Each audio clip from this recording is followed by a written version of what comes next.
आइए हम अपने हक में खुद आवाज उठाएं, इमाम मस्जिद को खुशहाल बनाएं, इमाम मस्जिद को खुशहाल बनाएं, उम्मत को खुशहाल बनाएं।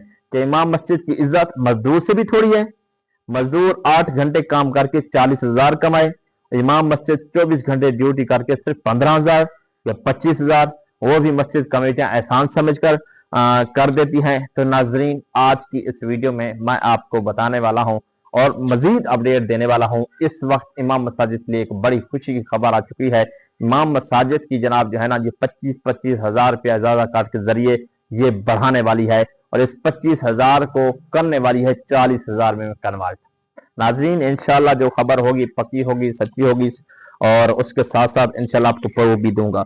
नाजरीन, यानी आपको एक बात बताता चलूं, जब मरियम नवाज शरीफ साहबा ने एक जो ऑफर लगाई है, इस ऑफर से पहले पहले इमाम मस्जिद की क्या सूरत हाल थी, इमाम मस्जिद किस हाल में जिंदगी गुजार रहे थे, 10, 20, 50 रुपए कैसे चंदा बटोरते थे, एक वीडियो क्लिप है।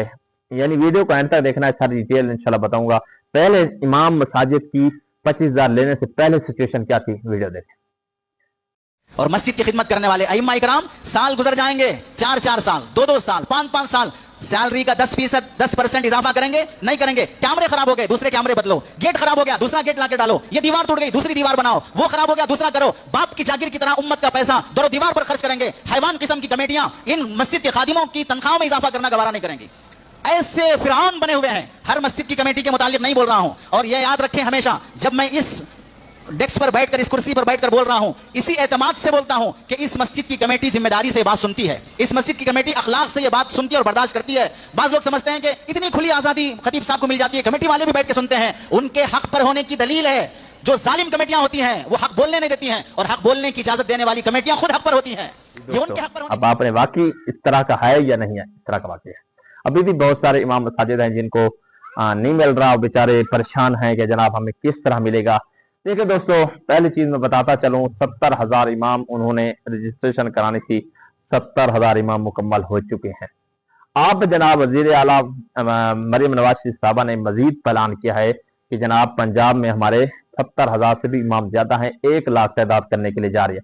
मतलब अब अगला प्रोसेस शुरू हो रहा है, 30,000 इमाम मजीद ऐड करने के लिए जा रही है। तो आपने जैसे जनाब ये ऑफर आए तो सबसे पहले अप्लाई करना है, रजिस्ट्रेशन करानी है, फॉर्म जमा कराना है और उसके बाद आपका नाम इजाजा कार्ड में शामिल होगा।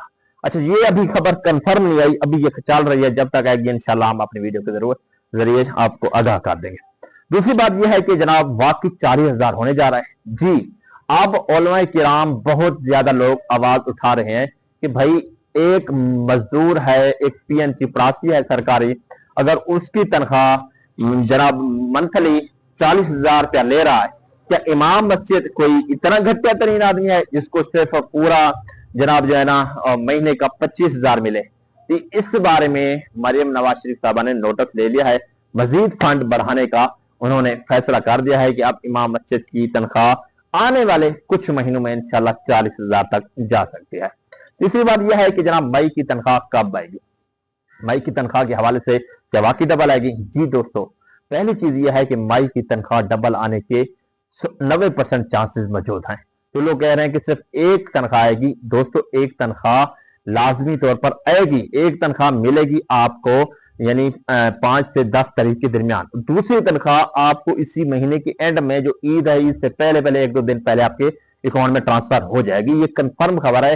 लेकिन एक चीज, अगर आप जो है ना मेरी बात पे यकीन करते हैं, क्योंकि आप सब देखें, ईद जब आती है तो ईद को हर जनाब जो है ना उनका एम्प्लॉय जो होता है, एक जिम्मेदार होता है या एक काम करने वाला होता है, तो उनको ईद का खर्चा दिया जाता है। ईद का खर्चा हमारे नवाज शरीफ साहब ने अब जनाब जो है ना जून की जो तनख्वाह वो पहले ट्रांसफर इन्होंने इस महीने के अंदर अंदर कर देना है। अब इस महीने के अंदर जनाब जो है ना 2 तनख्वाहें इकट्ठे मिलने वाली है, ये एक कंफर्म बात है।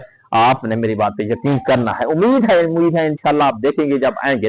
आपने जनाब कब जाना है अपनी तनख्वाह, यानी आप जैसे आपके अकाउंट में तनख्वाह आएगी ना, तो फिर आपने क्या करना है, आपके पास ना ही कोई मैसेज आएगा, ना ही कोई कंपनी की कॉल आएगी, ना ही कोई दफ्तर से कॉल आएगी, कैसे फिर पता चलेगा?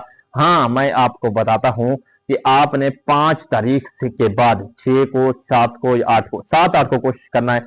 आपने जनाब चले जाना है, एटीएम लगाना है। हाँ, एक चीज मैं आपको याद कराता चलूं, आपने द बैंक ऑफ पंजाब में अगर एटीएम लगाएंगे इजाजा कार्ड, 1 रुपया भी कटौती नहीं होगी। इसके अलावा जितने भी बैंक हैं, एमसीबी हो गया, एलाइड बैंक हो गया और मिजान बैंक हो गया, या इसके अलावा जितने भी बैंक है ना, तो उसमें अगर आप एटीएम लगाएंगे, आपका एटीएम लग जाएगा, हाँ तो फिर क्या होगा, उसमें आपका 500 रुपया कटौती होगा, मतलब 24,500 आपको कैश की सूरत में विड्रॉ हो जाएगा। अगर 5, हाँ बैंक ऑफ पंजाब अगर इतनी दूर है, किराया भी आपका इतना लगता है, तो फिर आप लगा लो, लाजमी 500 कटवा लो, कोई मुश्किल नहीं है। अगर आप 25,000 में से 500 कटवा लेंगे, 24,000 तो घर बैठे हुए मिल सकता है। तो उसके बाद नाज़रीन किराम, अब इंशाल्लाह मजीद अपडेट जैसे हैं कि मैं आपको बताऊंगा। फेज 2 वालों का अब क्या बना, फेज 2 वाले अभी भी मिल रहे हैं। बहुत सारे लोग हैं जनाब जिनको हर हफ्ते कॉल करके थोड़ा थोड़ा दे रहे हैं, मतलब सबको एक साथ नहीं बुला रहे, क्योंकि वहां पर रश लग जाता है। जहां पर रश लगता है तो वहां पर फिर जनाब जो है ना सारे मामला खराब हो जाते हैं। आप जनाब जो है ना हर इजला के अंदर, हर जिले के अंदर जनाब जो है ना मतलब 40, 50, 70 उलमा किराम को बुलाकर वहां पर कार्ड दे रहे हैं। अभी भी जनाब बहुत ज्यादा इजला में चल रहे हैं। अगर आपके इजला में नहीं चल रहे तो आप थोड़ा सा वेट करें, इंतजार करें, इंशाल्लाह आपको दफ्तर से कॉल आएगी। जनाब आप अगर हमसे पूछते रहेंगे यार फलां शहर में कब है, फलां शहर में कब, हम आपको नहीं बता सकते, कन्फर्म ये दफ्तर ही करेगा और दफ्तर वाले ही बताएंगे कि जनाब आपका कार्ड कब आना है। हाँ अगर आपका कार्ड आ गया है, एक बंदा जनाब कह रहा था कि हमारा कार्ड है, जैसे ही एटीएम में डालते हैं तो वो वापस निकाल देती है। जी इसका हाल ये है, अगर आपको जनाब जो है इजाजा कार्ड मिल चुका है तो फिर आप जनाब क्या करते हैं, आप उनके पास जाएं जो रिटेलर बैठे हुए हैं, जो पैसे निकाल के अंगूठा लगा के दे रहे हैं, आप उनके पास जाएं, उस वक्त आपको पैसे भी निकाल देंगे, आपकी वेरिफिकेशन भी मुकम्मल हो जाएगी। आप बैंक में पहले देने वाले ना बने, आप पहले उस रिटेलर में जहाँ पे रजिस्ट्रेशन करा देंगे, उसके बाद जनाब जहाँ पे फिर जिस एटीएम में भी लगाएं कोई मुश्किल आपके लिए नहीं होगी। तो अब एक बंदा कह रहा था कि जनाब मुझे फेज 2 में एटीएम कार्ड मिला है, उसमें पैसे नहीं है, ये कभी हो भी नहीं सकता। एटीएम कार्ड या फेज 2 वाले जितने भी मिल रहे हैं उसमें 50,000 की रकम लाजमी तौर पर है, आपको 50,000 वो रकम लाजमी तौर पर मिलने वाली है और मिलेगी, क्योंकि उसमें जब मौजूद है तो हाँ आपके साथ फिर कोई डकैती हो गई होगी या किसी ने निकाल लिया होगा, ऐसी बहुत सारी सूरतें हो सकती हैं। तो उम्मीद है आज की वीडियो बहुत ही खूबसूरत लगी होगी, अच्छी लगी होगी। आज के अपडेट के लिए जनाब इतना ही काफी। अपने मेजबान मोहम्मद जैद को आज की खूबसूरत अपडेट कर दीजिए इजाजत, फिर मिलेंगे किसी अच्छी वीडियो के साथ। अल्लाह हाफ़िज़।